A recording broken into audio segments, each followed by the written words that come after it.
Əl-Qiyamə surəsi 40 ayədir. Rəhman və rəhim olan Allahın adı ilə. And içirəm qiyamət gününə, and içirəm özünü qınayan nəfsə. Siz öləndən sonra mütləq diriləcəksiniz. Məyər insan ilə güman edir ki, onun sümüklərini bir yerə yığa bilməyəcəyik? Bəli, biz onun barmaqlarının uclarını da düzəltməyə qadirik. Lakin insan önündəkini, qiyaməti danmaq istəyər və qiyamət günü nə vaxt olacaqdır deyə soruşar. Göz bərələcəyi, ay tutulacağı, günəşlə ay birləşəcəyi zaman, məhz o gün insan qaçıb can qurtarmağa yer hardadır deyəcəkdir.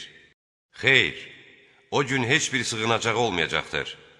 O gün duracaq yer ancaq Rəbbinin hüzurudur.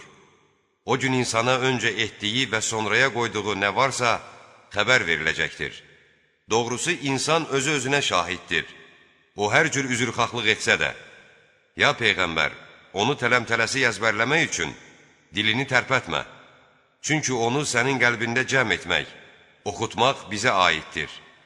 Biz onu oxutduğumuz zaman oxunmasını diqqətlə dinlə. Sonra onu sənə bəyan etmək də bizə aiddir. Xeyr, xeyr, siz tez keçib gedəni, fani dünyanı sevirsiniz. Ahirəti isə tərk edirsiniz. O gün neçə-neçə üzlər sevinib güləcək. Öz Rəbbinə baxacaqdır. O gün neçə-neçə üzlər tutulub qaralacaq. Sahiblərinin bel sümüklərinin dəhşətli bir əzabla qırılacağını anlayacaqdır. Xeyr, can boğaza, körpücük sümüklərinə gəlib yetişəcəyi, onu bu bəladan kim xilas edə bilər deyiləcəyi, can üstə olan kimsə ayrılıq dəminin gəlib çatdığını anlayacağı və qıçı-qıçına dolaşacağı zaman aparılacağı yer Rəbbinin hüzuru olacaqdır. Beləliklə o nə Quranı təsdiq etdi, nə də namaz qıldı. Amma yalan saydı, üz döndərdi.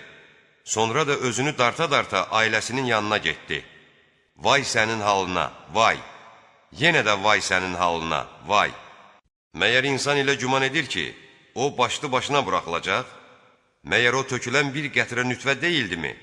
Sonra laxtalanmış qan oldu və Allah onu yaradıb surət verdi. İnsan şəklinə saldı. Sonra da ondan biri kişi, biri qadın olmaqla iki cift, həmtay yaratdı. Elə isə o, Allah ölüləri diriltməyə qadir deyildirmi?